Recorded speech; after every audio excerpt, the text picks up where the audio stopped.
Back on October 24th, 2025, I recorded a video and mentioned that I wanted to talk about resilience. And at the time, I changed my mind because my thoughts were a bit all over the place. Today, I'd like to talk about that. So, welcome to Candidly Krista podcast. I'm Krista, and I'm happy that you're here. Recently, I came across a message about my father. It's right here, but I do. There's my dad for everybody to see, and it's a memorandum. So anyway, I came across the message about my father from his employer shortly after he passed away, along with a poem that he wrote, and I'd like to share those with you now. And I did, because I mean I'd be squinting if I had to read what was on the sheet of paper here. So I wrote it on my computer, and I'm going to be reading from there so that yeah, I'll be able to see it. So, in memorandum, Robert Bob, October 22nd, 1941 to March 27th, 2022 is when he passed away. It is with heavy hearts we say goodbye to one of Texas Refinery Corporation of Canada's fastest growing salespeople.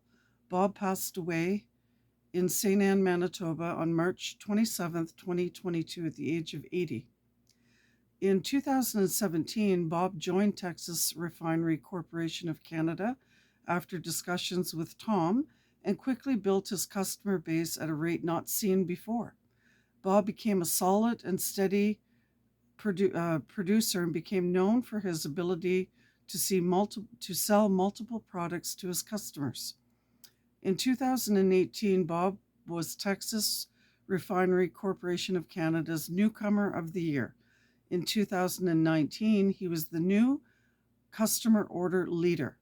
In 2020, in only his third full year, Bob finished the year as number 10 volume leader with sales of $339,388. That's pretty impressive. For his outstanding sales growth over 4 years, Bob was also awarded the 2020 Sales Growth Award. Bob was known for his studious nature, and in a short time, he learned our product line better than most and was able to demonstrate our products better than anyone. Most impressive was Bob's work ethic and his attention to customer service. No matter how bad the weather was, Bob was determined to keep appointments and perform his presentation. More often than not, his perseverance resulted in a sale. Many lessons can be learned from Bob. Bob said many times he wished he would have found Texas Refinery Corporation of Canada much sooner in life. It can be said with certainty that Texas Refinery Corporation of Canada wishes we would have found Bob much sooner as well. Legacies are not always built over long periods of time. Bob's Texas Oil Refinery Corporation of Canada's legacy was built instead on actions, deeds, and hard work. I know without a doubt that Texas Refinery Corporation of Canada doesn't devote a full page in their monthly newsletter honoring a man that didn't leave a lasting impression. They saw his resilience when he started a new career at the age of 76 with their company. We can gain insight from him and others that have come into our lives at some point and shown us how to never give up. We can overcome obstacles in our path. My father was a resilient man. That resilience was passed down to him by his parents, and he passed it on to me, my brother, and my sister. I learned work ethic firsthand while working my way up through his trucking company.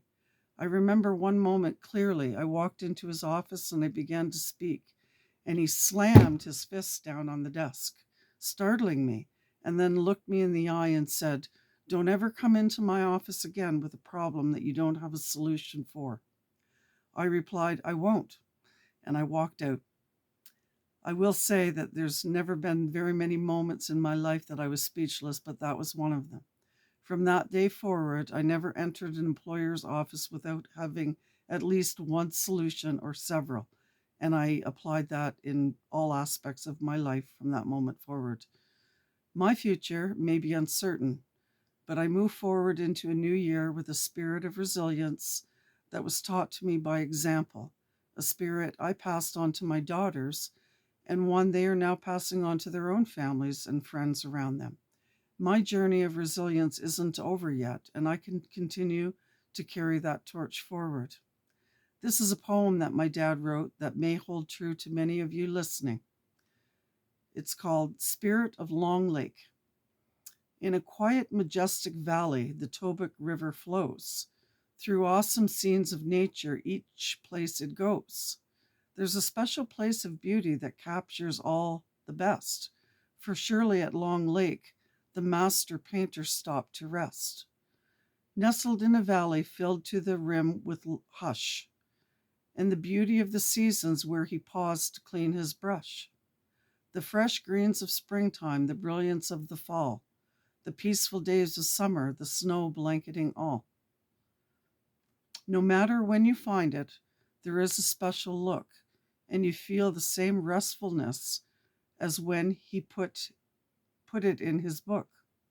The silence of the evening, the whisper of the rain, falling gently on the rooftop and against the window pane. The stillness of a mirror lake with darkness coming soon, broken only by jumping fish and the cry of the loon. Animals come at sunset to pause and drink their fill. It overwhelms with contentment and gives you such a thrill. To share in nature's wonder, to take a piece to keep, remembering this special place, its waters long and deep. With fondness in your quiet times, or even feeling low, a spirit to carry with you no matter where you go.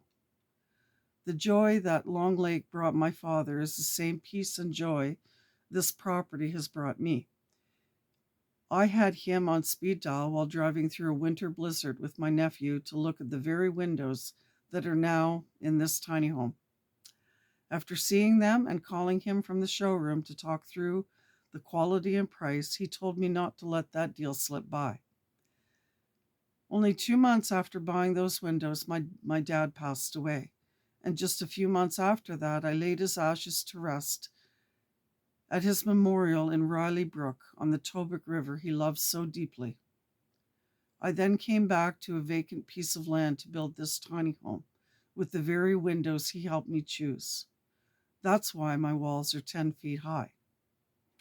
It won't be easy to leave this place behind, but I carry my father's resilient spirit with me. If he could begin a new career at the age of 76, I have faith that God will see me through. He's not done with me yet. I want to thank you for being part of my YouTube journey. I wish you a very happy new year. And I also want to wish my daughter Terry a very happy birthday in a few days. I love you, sweetheart. May your new year be filled with health, peace, and joy wherever you may be in the world. Thank you for joining me today.